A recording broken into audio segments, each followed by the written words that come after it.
Welcome to the latest Watercolors Aquarium Gallery podcast, brought to you from the Aquarium Rush Studios in beautiful, cold, chilly downtown Grand Rapids. My name is Ben. I'm Amy. And I'm Charles. Today we're going to... Okay, we're going to have a little fun with this one because I'm actually going to put a little twist on it. What we talked about doing was how to convert a freshwater tank into saltwater. And we're going to get into that a little bit. We're going to touch on that, but that's kind of boring. So I'm going to have to shred all of my many notes that I took for I know, this. right? I'm gonna mess with it. All right. I'm ready for it. Yeah. Charles, are you ready for it? He's I'm always scribbling ready. furiously. I know. Charles just threw up his hands and stomped out of the room and came back. I'm just kidding. He would never do that. He might think about it, but I don't think he'd ever actually do it. No. What's better, saltwater or freshwater? So I actually organized this in my brain a little bit on how we're going to do this. Oh my gosh, better. That's a great word. Yeah, exactly. Better. Okay. What does that even mean? Clickbait. Yeah. And I'm going to prep you guys a little bit so you know the direction of the conversation. So it's not completely off the cuff. All right. So first we're going to start with some of those comments we hear about, man, freshwater's for amateurs. Saltwater's the cool stuff. Or saltwater's too hard. I can't do it. You got to do it whinier.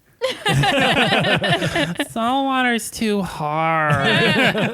Yeah. I just breed 2 different strains of discus, but I don't think I can handle saltwater. Yes, I've just kept fish from every different, water environment and every single continent, but saltwater's too hard. So then we're going to talk about a question we get a lot. And this is actually what the podcast started out to be about, right? Like, how do I convert? I've done saltwater. I want to convert my freshwater tank to saltwater. What should I do? Right?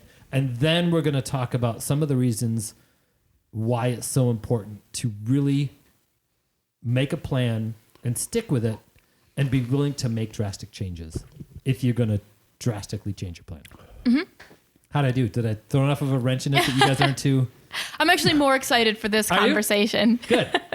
All right. So, first of all, the saltwater versus freshwater debate. I don't understand why it's a debate. I like to jokingly tell, but like, I don't discriminate based on salinity. I keep both. Unless it's brackish. I didn't even touch on brackish because that's like, it's like a crossover SUV.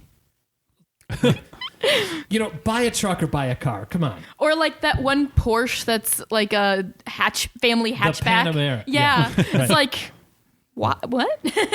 Just choose one or the other. It's a Porsche for those of you who just can't give up. It's a Porsche for those of you who have a wife to convince. So what are some of those quotes? Right? Like saltwater versus freshwater. Mm-hmm. Saltwater has more color. Saltwater has more color. That's the best one. And that's the classic one. The amount of times we get people that come in the store and say, I can't do saltwater, but I want colorful fish. Like saltwater. Yeah. It's tangentially related. There are so many more fish to choose from. I get that too. Oh, That one is that one is objectively just egregiously wrong. Egregiously wrong. Like And that's by a factor of 1,000? Yeah. So that's a statistic I wish we had in front of us. And, at some point, so here's the fun part about, we should have that statistic in front of us. So right now at the bottom of, no, we can't do that. Amy's going to insert. So at the bottom of your screen, if it was a YouTube video, Amy would insert the number of species of freshwater fish and the number of species of saltwater fish. We'll put it in the description. That's what he's trying to say. There we go. That's perfect. Yeah. The tricky thing is going to be Hawaii just closed because that number might not be accurate anymore. I wasn't even talking about availability. I'm just talking about like fish species in the world. Okay. The number of different species of freshwater fish is exponentially larger than the number of different The species Amazon of River Basin alone has more species diversity than the entire Atlantic Ocean. It wouldn't have surprised me if you would have said than all of the saltwater ecosystems. But for sure the Atlantic Ocean. Yeah. Of course. Yeah, that doesn't surprise me at all. That's part of why my first instinct, and I think you guys might agree with me here, when you asked that question, my gut response is freshwater. That's like what I want to say. And then I think about it for a second and I'm like, maybe not. Maybe there are some arguments to saltwater. But my mind immediately goes, freshwater's better. You definitely have more options in color in freshwater, and a lot of people don't realize that because almost every freshwater fish for sale is going to be a juvenile. Right. Color that's true. Color for fish is a way of advertising how sexy you are. If you can't play that game, you're not wasting time and energy advertising. And you don't want to advertise because you don't want to be seen. Yeah. Yeah. And so like the Odessa barbs or the Espay reservoirs or almost anything we get in, it's like gray or silver or brown, but give it a few months and it'll be drastic. They get some magnificent color to them. Or like the Carry tetras in particular. Those are like, they're black right now. They're not that spectacular, but they get that iridescent like blue sheen to them.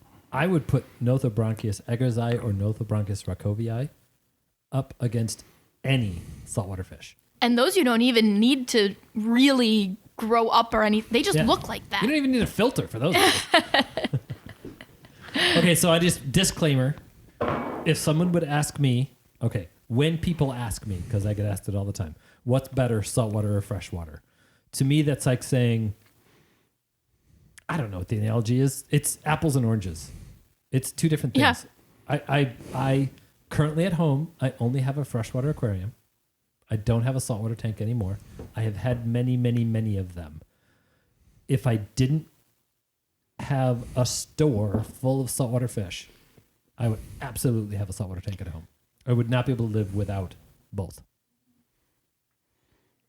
So, to me, what's better? What's better, a Jeep or a Ferrari?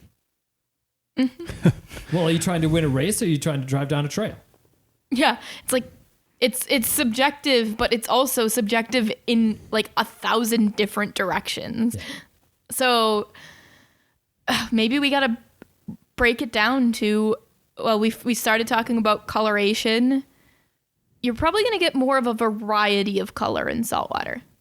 I would argue that you could get more vivid, specific colors. Mm-hmm. And for me, if you've never noticed, and when I'm talking about saltwater fish, I skew very hard towards purples. Fair enough. Oh, as you said, vivid colors, I was like, all right, I'll take that challenge. You pick a color and I'll tell you a freshwater fish that's just as colorful as a saltwater fish. Dang it, except purple. Yep. Because, yellow tang, yellow lab, right? Yeah, I can find yellow, blues, anything great and easy to do Electric in freshwater. Blue Ali, blue damsel, right?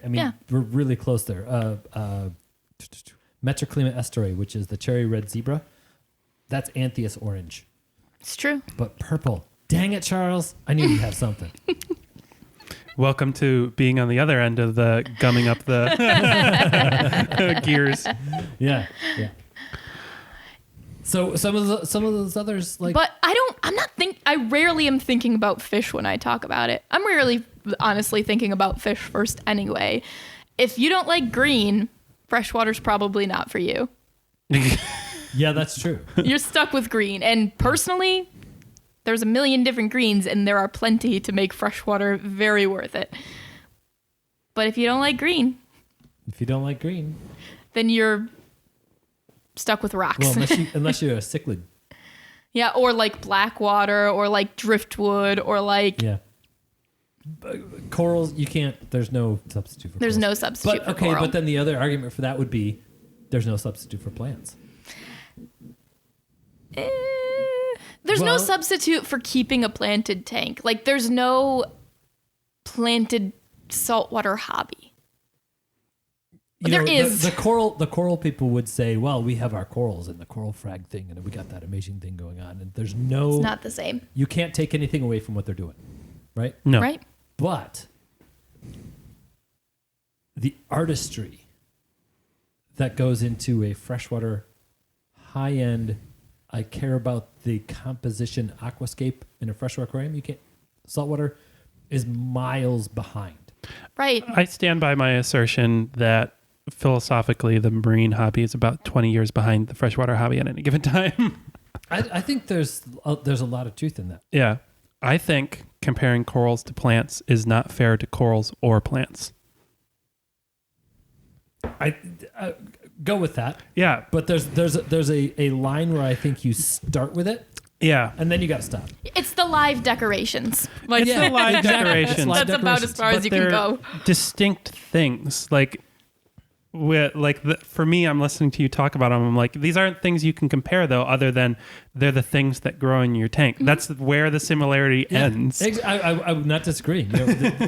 Other than that, they differ on the kingdom level. Yeah. Coral are animals, and they act like them if you know how to take care of corals. Yeah. They don't act like plants. They're territorial, and they fight, and they will defend themselves.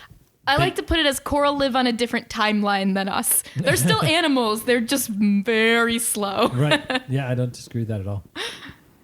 Yeah. And yeah, what's better? So I need right both. now I want to focus on. Yeah, we're gonna. The end. The conclusion is going to be what's better. Yeah. For this talk. Yeah. Right. But I want to focus on those comments you hear. Right. And why is it that it's almost like an aquarium store? The saltwater and freshwater are so incredibly different that I see a purpose for stores focusing on either freshwater or saltwater. They function as separate departments here almost do, entirely because they have to. They do. They have their similarities, right? And each tank has to be cycled. And the cycle that you're looking at is essentially the same process. It's the production of organic waste producing ammonia being converted to nitrite, and nitrate being converted to nitrate. And then something's got to happen with that nitrate to get it converted into nitrogen gas, which probably means getting it out of the tank and, Putting it somewhere else. Putting it somewhere else so that happens. And then it's not your problem, right? But that is a similarity. And it's really similar that in either tank, when you put your hands in the water, your hands get wet, right? That happens. It's a glass box to keep things alive in. Yeah, maintenance, you got to do the water changes. You got to dose the things if you've got things that need the stuff. Yeah. Easy versus hard. I was actually going to spin this around on you. Oh, What's go. harder, corals or plants?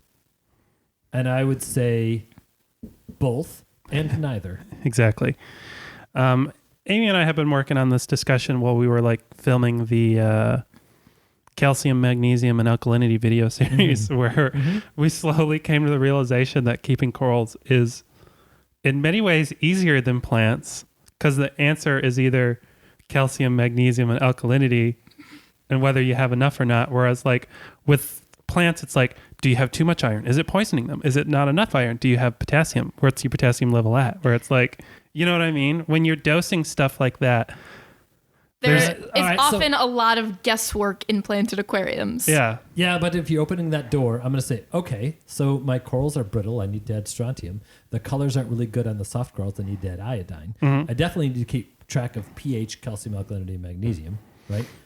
So those other things are there with saltwater as well and with corals. But if you have a freshwater tank and you throw some anubias plants in it and you have a moderately regular light cycle and you do your water changes, or if you have a saltwater tank and you throw some green star polyp in it and some mushroom corals and some Kenyan trees and you do your water changes and have a moderately regular light cycle, Yeah. which one of those two is easier? Yeah, I think part of this, the difficulty in this conversation is so often people are comparing a 125 gallon mixed reef tank full of fish and packed with corals on an automatic dosing pump with a protein skimmer and all this stuff. And they're comparing it to a 75 gallon tank with a hang on the back filter and 5 angelfish in it. Right. And it's just well, no, you should be comparing that to a 125 high tech planted tank With that's CO2 injection exactly and and intense lights that probably cost you just as much as reef lights do. Where you're trying to keep Ludwigia and Rotala in the same tank. Exactly. And a carpeting plant and a plant that really wants to grow immersed, but you're trying to keep it submerged because it looks pretty underwater. And you're trying to pump your reds up by bringing your nitrates down. And, that's the comparison. Or a 20-gallon tank with Anubias, a 20-gallon tank with green star polyps. Pretty similar. Pretty much. Yeah. The same level of Light maintenance. And the one tick that saltwater gets for a little more difficult is that, yes, you do have to add saltwater instead of tap water. Mm-hmm. That's it. Yeah. So you got to either have your own RO water and mix it yourself, or you've got to get down to the fish store and do it. Buy your water. Mm-hmm. Yep. So what are some of those comments you guys have heard, right? Freshwater people coming in, ooh, the saltwater stuff is so cool, but I only have room for a small tank. Oh, yeah. And saltwater is so much easier if you have a big tank. Yeah. I hear that one a lot. Yeah. I actually, Ben and I disagree on this one a little bit. I don't actually agree with that mentality. I like saltwater tanks when they're, and all tanks, when they're larger, they have the benefit of everything happens slower. Mm-hmm. But any course correction that you need to do also requires way more work. True. So I would argue that the challenges of one versus the other aren't harder. They're just different hurdles to overcome.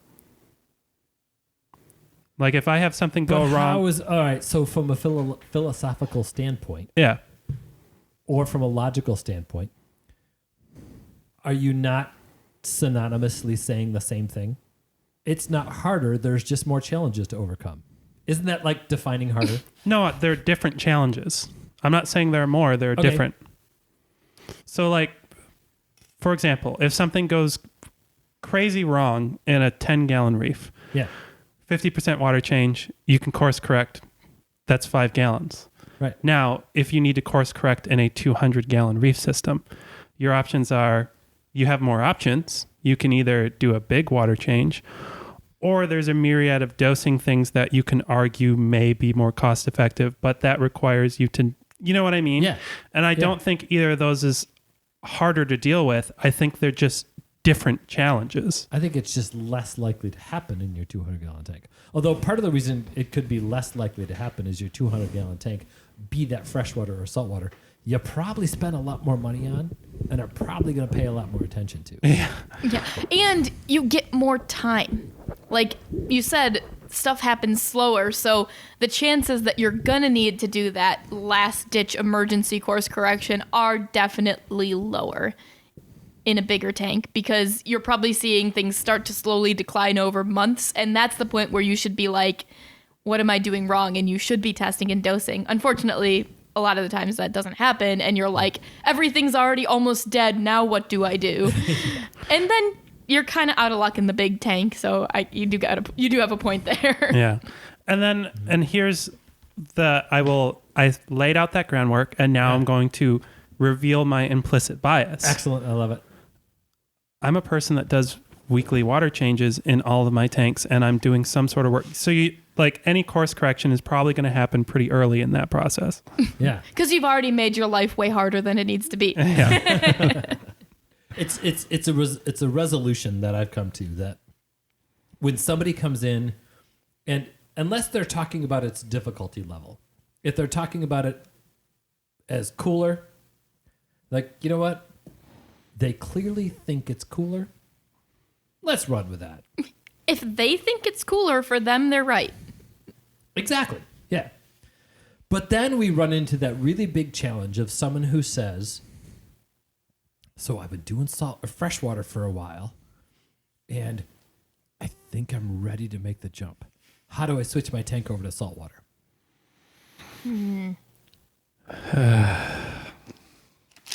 My first question is always, how big is your tank?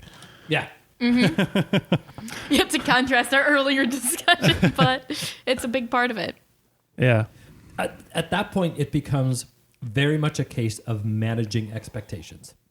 Yeah. Right. So while they're standing there in front of you, you point at the big 220-gallon mixed reef with a Hydro 26 or 32 HD lights and that big, huge sump and protein skimmer and the media reactor and all of the fun add-ons that it has, and says, if your goal is to take your 20-gallon freshwater aquarium and convert it to that, we have Start to have a long over. conversation.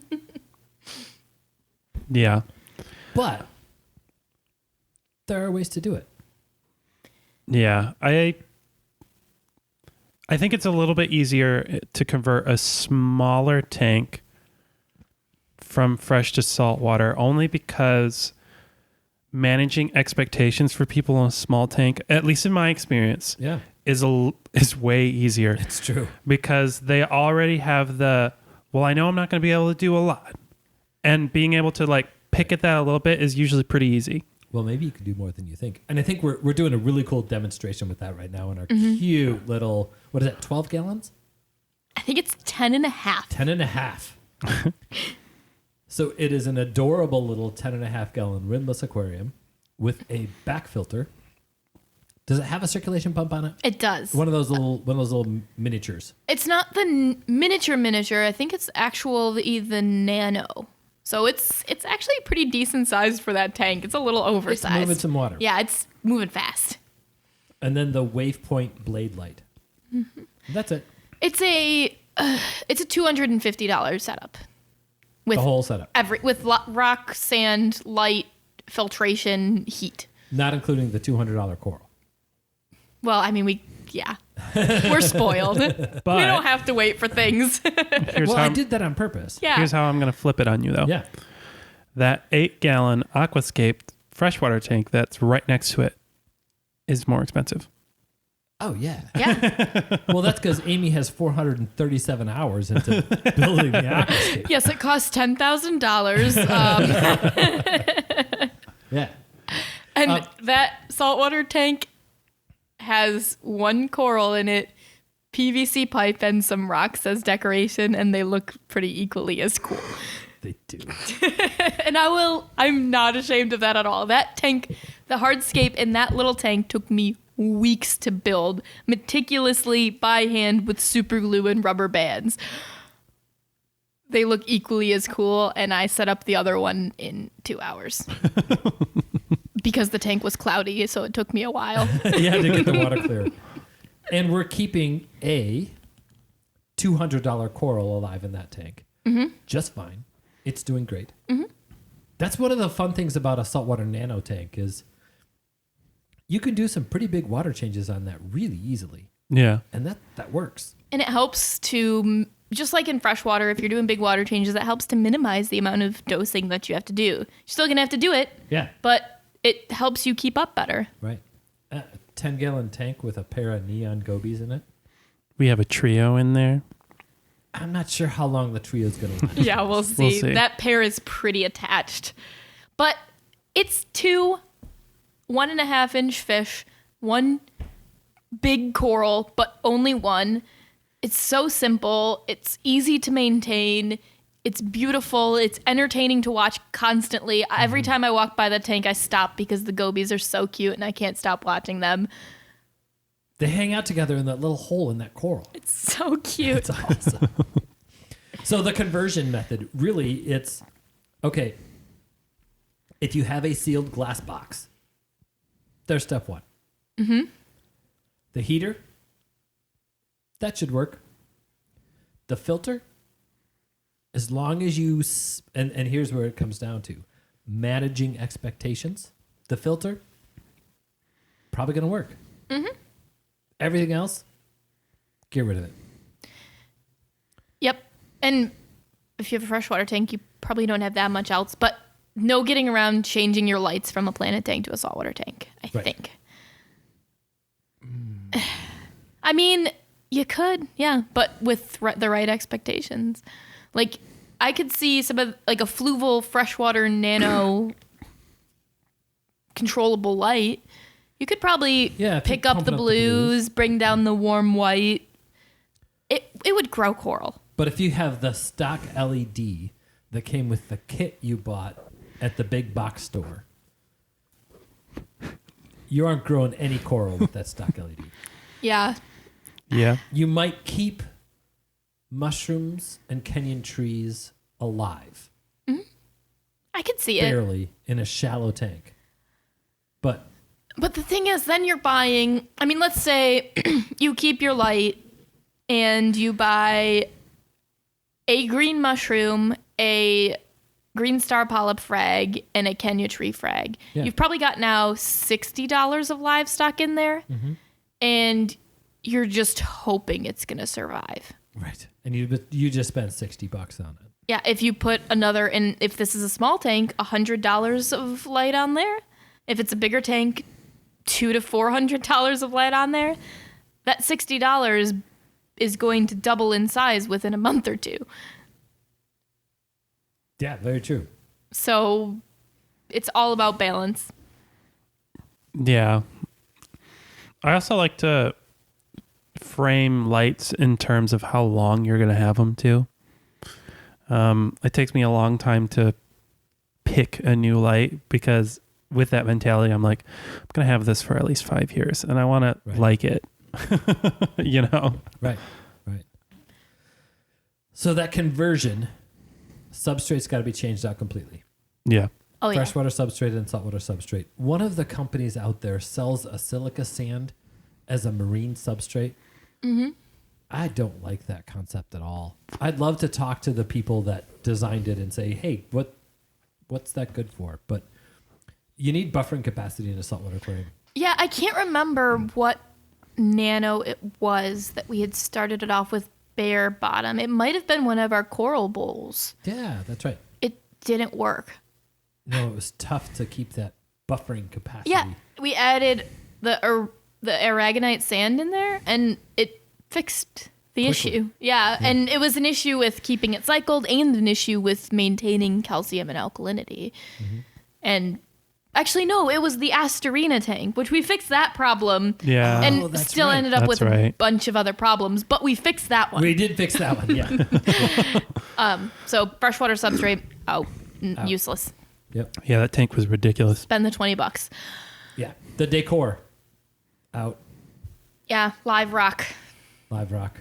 Live rock is the core of a healthy saltwater aquarium. It is, but I think it's also part of the reason that the saltwater aquascaping hobby isn't at the place that the freshwater aquascaping hobby is at.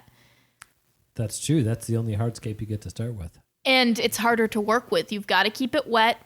You don't want to kill off the beneficial bacteria or any of the cool organisms that you're going to get out of it. I agree with you there, but a lot of saltwater people now are starting out with dry rock and then... Yeah, but I don't See- like it. Yeah, me I know. neither. But from an aquascaping standpoint, that takes away that excuse of starting dry.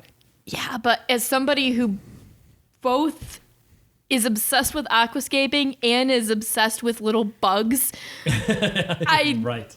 I don't know what to choose. And I'm setting up a saltwater tank right now, and I'm torn between, well, if I use base rock, I can cut it, I can break it, I can glue it, I can abuse it and use it however I want, just like I would freshwater rock. But it wouldn't be live rock. And nothing I can do will make it live rock after the fact. Not in the way that rocks that have been in tanks for years will be. True, but if you're going for that scape,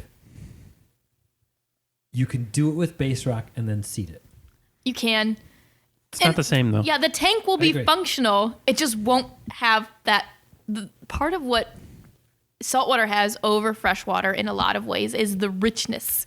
Like every part of it has 5 levels of ecosystem in it. Right. Where freshwater ecosystems have that, but the way that freshwater tanks are run doesn't. And that's what draws me to saltwater over freshwater is that the richness of life that you get in there. The one of the rules of ecology is the more stable an ecosystem, or the more diverse an ecosystem is, the more stable it is. Ergo, the more different species, the more different organisms that live in the ecosystem, the more stable it's going to be, Yeah. right? And the more cool it is. Yeah. And in a saltwater aquarium with live rock, you're introducing all kinds of crazy little creatures. Way more of a diverse ecosystem than a freshwater one is. Yeah, and you gotta choose. But I'm And that's scared really of difficult. aptasia, and I'm scared of bristleworms. We've been, lots of us have been dealing with those for like 40 years, and we figured it out. Bristleworms are my friend. Bristleworms are great. People are I love dumb. those guys. Don't hate your Don't touch 'em. detritivores. Just make less detritus. Yeah, exactly. That's a classic conversation around here, Oh, yeah. right? Between snails, asterina stars, and bristleworms. Snails in freshwater, asterina stars, and actually there are some other things that show up in Yeah, freshwater even too. to a point, aptasias. The worst aptasia tanks are the ones that are being overfed. Because they got so much to eat. And usually that means the corals aren't growing fast enough to outcompete them. Yeah. If you have a sump full of bristleworms, it's probably on you, not the It is not bristleworms. the bristleworm's fault. Yeah. So, but there's the basic for the conversion, right? It's first you manage expectations and you say, I'm going to do a very, very basic saltwater aquarium if I'm going to convert one from freshwater to saltwater with this, spending as little as possible. Because really, if you want to do saltwater right, you do a sump. Right? Yeah, it's much harder to convert a larger freshwater aquarium to a saltwater aquarium to me because it has to have an overflow. It does. Like, I mean, and a lot of people don't go for that in their freshwater tanks. So if you don't have an overflow, I don't even really know what to tell you if you have a 100-gallon tank or bigger. It's manage the expectations. We used to take care of a 125 that did not have an overflow. Mm-hmm. He put an FX4 canister filter, a bunch of live rock, really good circulation, like some major circulation pumps in that tank. Put some decent LED lighting on it. It grew plenty of coral. He kept a really light fish load. It was gorgeous. Yeah, I could see it.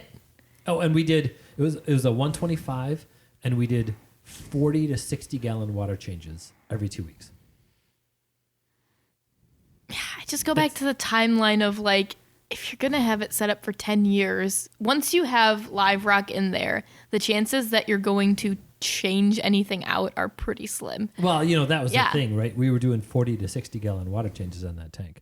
That would, in like a couple of years, that would have paid for the overflow of the protein skimmer and the sump. Right. But in a couple of years, you've got all this coral growing in the tank. You're going to pull everything out, start the tank over again, and put in a new tank. Nobody's doing that. No. That's a crazy idea. Right. Do it first and then save the money later Yeah. if you can. Yeah.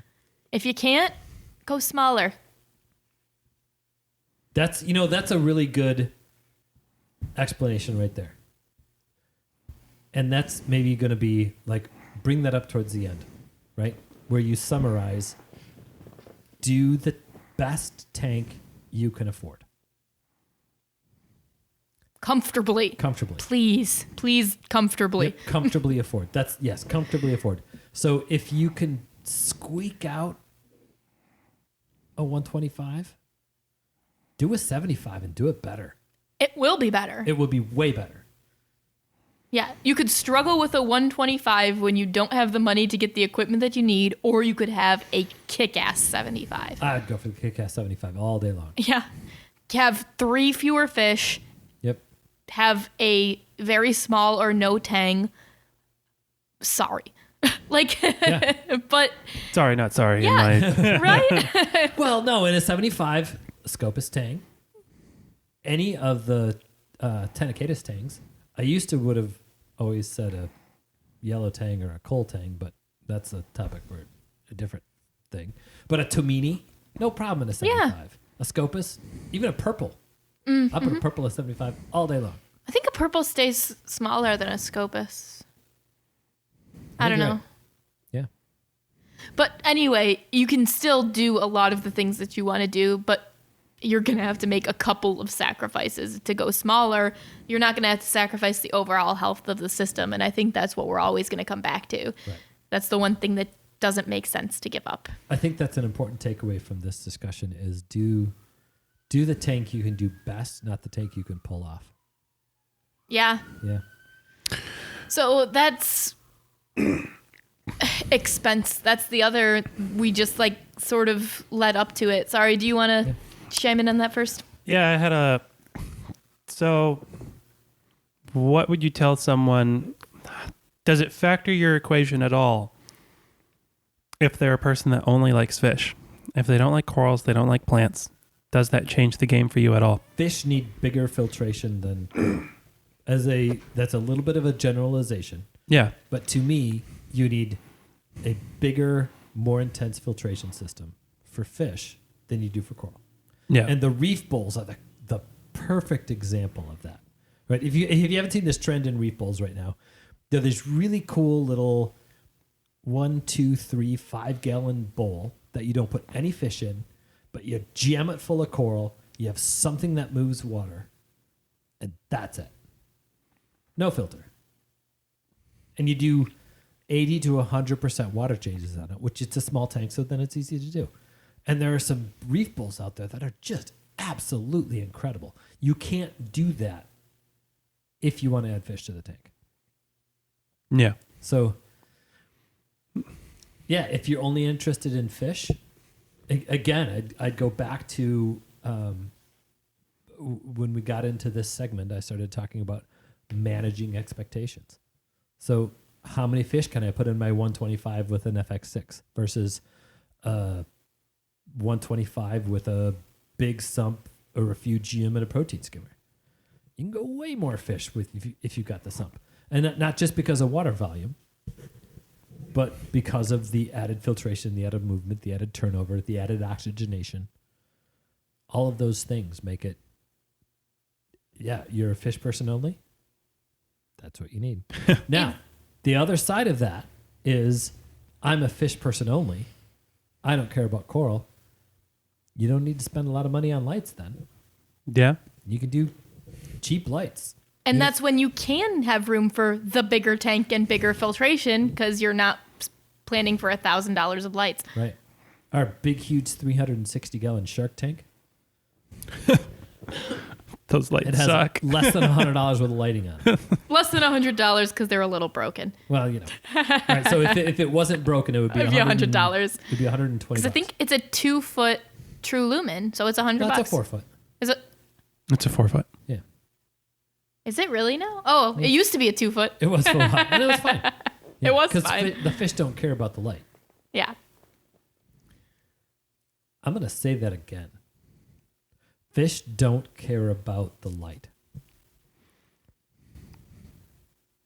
True.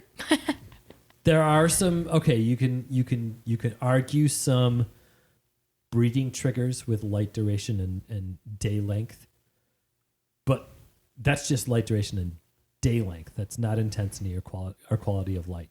The light, if you have a fish only aquarium, be that saltwater or freshwater, with no photosynthetic organisms in it, the fish don't care about the light. All right, I have a digression from this digression. Okay.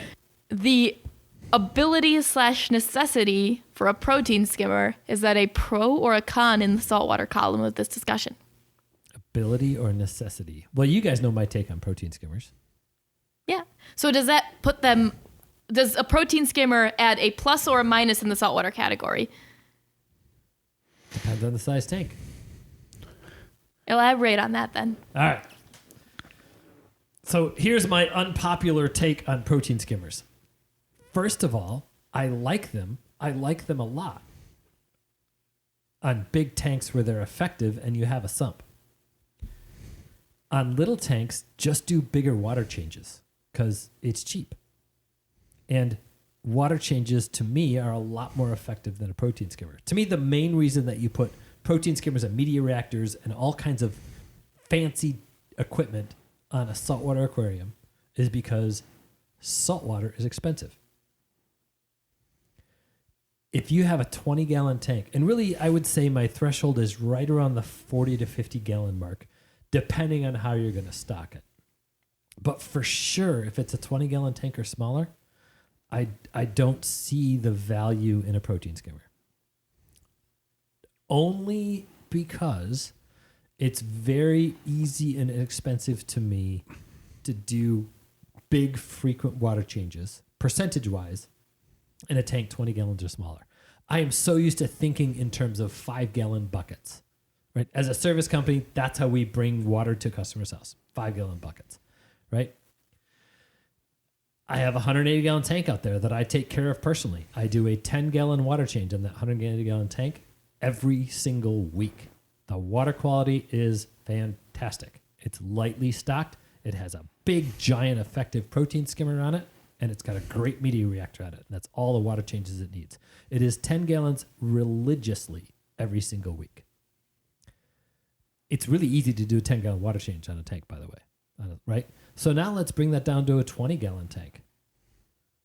Skip the protein skimmer, unless you're going to put a sump on it, which even then, but skip the protein skimmer and do a 10-gallon or even just a 5-gallon water change on your 20-gallon saltwater tank every single week. Way better, way more effective to me than putting a protein skimmer on it. Yeah, like if you're adding a protein skimmer, you're also adding more volume. So like it skews the comparison. Well, usually on a 20-gallon aquarium, it's going to have an internal filtration system. If you're going to have room for a protein skimmer, it's going to either be a hang-on-the-back protein skimmer, which to me, I don't see the point of those at all.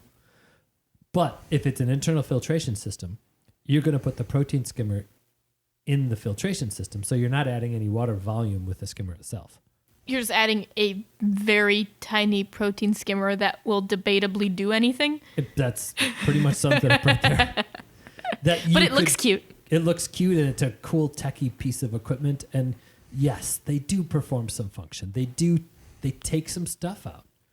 But on that 20-gallon tank, do a 25% water change on your saltwater tank every week. Man, way better. Yeah, so I don't think this is the time for us to really get into what a protein skimmer is and what it does. Yeah. But I'm going to give my C- explanation, okay? That's going to be really fast and really simple. I'm in. Basically, what a protein skimmer does, in a way, is convert waste dissolved into water into physical sludge that you can remove and rinse out and throw away. I think that's pretty accurate. So it's basically like a little bit like doing a water change, but you're only taking the dirt out. I think that you are not far off in that description at all. Yeah, we could definitely get way more into it, but Yeah. it's basically another way to remove waste from your water. So having that, to me, is kind of a benefit to saltwater. Like, Yeah. you can do that. I agree. And it's kind of amazing. I mean, it costs you, but not as much as water over time does in bigger tanks. On a bigger tank with a sump, I completely agree. Yeah. It's a pretty cool piece of equipment. And on a big tank, I don't do a big saltwater tank without a skimmer. Yeah. It's pretty cool. But on a little one, Yeah. yeah. And I'll go back to our little 10-gallon Neon Goby coral tank. There's no need for a protein skimmer on that tank. But we're going to do a 3 or 4 gallon water change on that tank every single week. Yeah. And it's going to be so easy. It's going to take about 5 minutes, and it's going to be gorgeous. Top it off, do a water change, done. Mm-hmm. Simple enough. It's just like we would do for a low-tech planted aquarium. Exactly. It's a low-tech reef aquarium. Yeah, exactly. And protein skimmers are tech. High-end LEDs are tech. And so you just got to know what you actually want to do, not like a reef tank or a very specific freshwater tank. It's a very specific one or the other, and know what you want to do. Yeah. And that's, maybe that's the transition into, okay, saltwater versus freshwater setup. And this is not where we talk about how you set up a freshwater tank or how you set up a saltwater tank, because there's, 3 or 4 hours of the podcast right there, right? Got to save some things to talk about some other time. You got to manage expectations. What is it what's better, saltwater or freshwater? Go look at saltwater tanks. Go look at freshwater tanks. And even more than that, go look at what's in them. Do you think saltwater is better because clownfish are amazing? Do you think freshwater is better because you see these incredible artistic displays? Do you want to try saltwater because you think it's the next challenge? All of those things are right. Do you want to try a planet aquarium because you've been keeping acros for 10 years and you want the next challenge? That is not a hypothetical. I know that guy. Yes, we know that guy. Yeah, I know actually more than one of those guys. So I think what you're getting to is the thing you understand is easier. Like if you know the livestock that you want to keep, if you know the acro guy, right? To him, acros are easy because he's been growing them for 10 years and he knows them. Planted tanks are a mystery, and that's scary. That's scary, or that's a fun challenge. Right, exactly. Yeah. But, it feels like things are easier just because you understand them. Maybe that's a better way to put it. I'm going to say it this way. Ooh. Okay. The tank that's harder is the one you don't really actually want to do. Ooh. Now that might be something to get into. None of it's really that hard. It's not. It's busy work, and we have aquariums because we want that distraction or that thing that interests us. And those techie people, you can do this crazy, like those techie people, they just, one of my friends has this he's got the Apex controller and all of the accessories that go on it, and the calcium reactor and the calcium controller, and his lights are fully automated, and he gets a text if something's wrong with his tank, and he loves it. And to him, that's not hard because he loves it. It is the most technical aquarium I have ever been around. He's growing incredible acros. They are a challenge, but they're not. It's not hard for him to do that. Yes, okay, he throws a pile of money at it. But he wants to. It's not hard for him because it's what he's interested in. Yeah, people who come into the store are probably sick of hearing us say this, but it's supposed to be fun. It is supposed to be fun. Don't forget that you're supposed to enjoy it. If it becomes work, then you're doing the wrong thing. That's right into the hardest tank, is the tank you don't really want. Yeah, that's a great way to put it. Yeah. I just lost my thought. Well, I feel like there's one elephant in the room we haven't approached. So that? let me know when you're ready for it. I think we talked about, okay, so the summary, the 3 points of the podcast were going to be, how do you react to people that say this is better or that's better, right? How do you convert an existing freshwater tank to saltwater? And how do you do it right? I mean, because that's where we always end up, right? Is how do you do it right? And you do it right by knowing, to me, what aspect of an aquarium, be that saltwater, freshwater, is it that attracts you to that? Because if you don't do that thing you want to do, the labor, the busy work is going to be too much, and it's going to make it hard. And even if that's a guppy tank, and this is actually one we get in the shop pretty regularly. I don't want guppies, they reproduce all the time. All of a sudden, to that person, guppies are hard. Mm-hmm. Because they're so successful at it. Or like the guy who brought back his guppies because it stressed him out that they were chasing each other. Right. Those weren't the right fish. It became hard just to look at it because it was stressful. Yeah. It looked like aggression. He was worried about his fish. Yeah, man, do something else. That's not fun. Right. Yeah. So what's better? What's worse? Saltwater or freshwater? The worst one is the tank you don't want. Yeah. I also think that this really plays well into the idea that I'm always pushing is like plan your tank out and know what you want. I think the hardest customers for me in particular to work with are the I'll know it when I see it people. Mm-hmm. Because it's like, I have no idea how to guide that person. Or the you tell me's. Yeah. And like, I don't know what gets you excited. Why did you want to do this in the first place? I can actually do much better with the you tell me's than I can with the I'll know it when I see it. Yeah. Although I've been both. Absolutely, I've been both when I've walked into a Oh, for sure. Yeah. So Here's much a of this glass is box. hypocritical. Let's I get think it we need to wet. say that too. Yeah, absolutely. Here's a glass We're box. ragging on our past selves here. Yeah. Well, that's what this is a culmination of our failures to try and make it a little easier for the next person. Yeah. That's why we're here, by the way. I got to stop. I need to know what the elephant in the room is. All right. Well, I was almost just going to say, let's cut it out and we'll just end it on this note because this was a really nice trail off, but we have not talked about the expense yet. The freshwater or saltwater. I go down that. To me, that's not an elephant in the room. We've talked a little bit around it, but we haven't specifically talked about Right.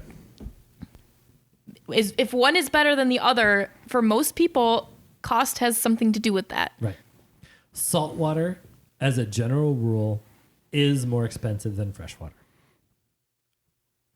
Yeah, I like to tell people that I don't put more work or time into my freshwater or saltwater tanks at home. I definitely spend more money on my saltwater tank. Right. Look at an average plant to an average coral. Look at an average saltwater fish versus an average freshwater fish. Yeah, I think the fish, in most situations where you're doing the right thing, I think they actually kind of even out. Just because you're doing 3 or 4, let's say it's a 20-gallon aquarium. You're probably doing, for saltwater, 3 or 4 $40 to $80 fish. And freshwater, you're probably doing a dozen $4 fish, 6 $8 fish, 1 $15 fish, and it gets pretty close to being there. Plants and corals, that conversation's already over. That's done. Yeah. That's done. An expensive plant is $15. And it's huge. Right. The cheapest coral we carry is $20. And it's small. And it's small. No way around that, but Nope. watching it grow is the fun part. But at the same light, that 10.5-gallon saltwater tank we have with the 2 neon gobies, yes, we have a $200 coral in there. But you could also start with 2 $20 corals and watch them grow, and they would do great. Mm-hmm. And a pair of neon gobies, they're $30 a piece. They're $60 in fish. You could do a great little 10.5-gallon saltwater tank with $100 worth of livestock. Would you say it was $250 for the setup? Yeah. Mm-hmm. So a 10.5-gallon freshwater, so they've got $350. Yeah. A 10.5-gallon freshwater tank done, we're going to say decent, including livestock. Still probably be $200 of Probably setup. $200. With Yeah. driftwood, rock, filtration, no flow pump, heater. Yeah. We're going to put some plants in there. $50 a plant, maybe $20 a plant. $20 let's say. in plants and $50 worth of fish. Yeah. Yeah. And $50 worth of fish would get you a school of cardinal tetras, but not much more than that. Nobody's putting just that in their tanks. Right. If somebody comes in and says, I have $200,000 to spend on an aquarium, they're probably going to be spending that on a saltwater tank. Yeah. But I kind of wish they would spend it on a freshwater tank. And that's not to say it's not a better or worse thing there. It's just if you spent that kind of money on a freshwater tank, how different it would be than anything anyone's ever seen would create more of an impact. Oh, yeah. The school of 500 cardinal tetras versus your 10 in this 10-gallon we're talking about. Your reef tank's probably going to look pretty similar to other tanks that you've seen. That's true. The $100,000 freshwater tank will look like nothing you've ever seen before. Yeah. That's true. One thing I want to point out, though, is that, yes, saltwater tanks are more expensive. But I think part of why particularly in saltwater, I'm really adamant you need to plan out and know what you want, is because everything is so much more long-lived. And I also think that saltwater just really, at least to me, lends itself to, this is a tank that you're going to be planning on for years. People will come in and be like, oh, so I've had this tank for a while. And I'm like, how long's a while? Like 6 months. And I'm like, that's a young tank. That's That's new. nothing. That's a new tank. Yeah, that's nothing. Yeah. So like when people say I'm going to spend $5 a pop on cardinal tetras, and then they look at a clownfish and they're like, it's so expensive. I'm like, the life expectancy of a cardinal tetra is like 3 to 5 years. The life expectancy of a $20 clownfish is about 25 years. Right. You know what I mean? I don't see that as more expensive. It's interesting to me that one of the, I'm coming at this from a strange angle, right? But one of the drawbacks for like a Great Dane or a Saint Bernard is they just don't live very long. But why don't we think about that with a saltwater tank, right? You know, so many of the fish we put into a saltwater water tank have a 15 to 25 year lifespan. That's a commitment. And it's a pet. Yeah. It's, I shouldn't say that. It's a commitment, but that's one heck of a return on your investment. It really is. Yeah. I think we're there. I think we kind of summed it. What's all right, better? we solved it, right? We solved it. What's better, saltwater or freshwater? What are we at for time? And we did absolutely nothing. Well, we're a little over. We're at an hour and 3 minutes right now. Who knows where we'll be if this gets cut up? Because I don't know. We rambled a little bit, but I think we got some good points out of I there. think we rambled well. Yeah, I think we did. Yeah. I was trying to make a joke, guys. I know. I was just trying to you got to do like the assessment at the end. But maybe the best answer is, what tanks do we keep? If you were to keep your tanks at home, which right now you're not doing for obvious reasons, Right. What tanks would you keep? If I didn't do this for a living, and I have thought long and hard about this, I know exactly what I would do. Mm-hmm. Right? I think it would be 3 tanks. Mine's 3 tanks too. Is it really? I would do a 120 gallon over the top reef. All the bells and whistles. But LPS corals would be the focus. I would do probably a 75 gallon ish. Like maybe a either a 90p or a 120p planet aquarium. High tech crazy planet aquarium. And then I would do, and I've come up with 47 different designs on this one, the coolest clown killie tank I could possibly do. Right? Awesome. So there'd be 3 tanks. Volume wise, it would be more gallons saltwater. Dollar wise, there'd be more dollars spent on the saltwater, but not by a ton, because that 120p would not be a cheap tank. But yeah, those would be my 3. And mine are pretty darn similar. Mine would be a small, fast growth, high tech planet aquarium, a medium to large, low tech tank that I can sort of build a more mature tank in, and a big, messy saltwater bug tank, And it works out the same. It's like that, just as much love goes into those 2 freshwater tanks as the 1 saltwater tank, but it's so even. It's nearly there. Charles? I would probably do a moderate size reef, something in the 60 to 90 gallon range. And then I've been toying around with the concept of a like 20 to 33 long gallon range, like a wild betta like colony. How that would be planted to try and replicate that like edge of a pond type thing, and trying to get them to set up those little territories and stuff. So there, freshwater or saltwater? Why not both? It's the tank you want. Yeah. Yep. So I think the big takeaways from this are, what's easier, what's harder? They both take work. What's more expensive? Okay, saltwater leans to that a little bit, but it's amazing what you can do if you manage your expectations in a smaller saltwater aquarium, or a simpler a simpler saltwater aquarium because a 75 gallon with a moray eel in it, if you love moray eels, saltwater, can be simple and cheap and just fine. Or a 75 gallon with a big carpet anemone and a little colony of clownfish. Yeah, but see, then you need to spend a lot of money on lights, and I was going for cheap. But like, it's still simple, even if That's it's true. not, and it can still be cheap. You're just putting money on lighting, and you don't need to put as much money on filtration. But like, you know, you just Yeah. balance it with Yeah. with what you actually care about. So then it's managing expectations.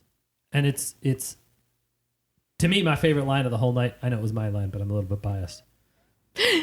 My favorite line that I've been thinking about for 6 weeks and have been waiting to tell. No, it's the hard tank is the one you don't really want. Which It's too means true. the easy tank is the one you're really genuinely interested in. And as you guys all know around here, we're all interested in all of them, which is why I have to own a store, which is why you guys have to work in a whole store so you can get access to and play with and mess around with all kinds of different parts of this hobby. Yeah. Yeah, I don't it's know so what I much would do if I didn't have that outlet. I know it's almost mean to say, right? You get one tank. No. I couldn't have just one tank. I couldn't do it. But we've all sort of had to like manage our own expectations in what we can do at home and realize that that's not enough Right. and that we needed more than that. So Yeah. then we're doing that. We keep on getting our fix here. We have that luxury. Yeah. Well, If you feel the same way, I don't know that I would recommend starting a fish store, but maybe join a fish club. well, come on in and talk to us about this in the shop. We love to hear this kind of input in the gallery here when people come and say, you know, you convinced me I want to do saltwater. You convinced me I want to do freshwater. Or you convinced me I shouldn't be such a saltwater snob. I was for a while, by the way. I was very much a saltwater snob. Mm-hmm. I was I a believe freshwater that. snob for a while too, but I Just went away. any type of snob that's available. Well, check out our YouTube videos. We're going to have to do some little YouTube series on converting a freshwater tank to saltwater and doing some simple. I'm loving the idea of this little nano saltwater tank. We got to do a whole. We got to dig deep into that. Mm-hmm. Let's like maybe come up with 3 ideas each of what we could use for that 10.5 for with Yeah. the same equipment. Just change out all the stuff inside. Well, I'm going to do a little YouTube video with what inspired me Oh, cool. to come up with the concept of that. There's the teaser. Yes. Yes, it was very intentionally a concept tank. And what that means is you can get that specific and there's still more fun to be had. Yes, exactly. Well, thank you very much for listening tonight. We kind of rambled on and talked about what's important to us. Let us know what's important to you. Let us know what else you want to hear, what you want to see. And again, I'm serious. Come into the gallery and talk to us. We do this because we love talking about fish. And we always want to keep it fun. So let's keep those hands wet.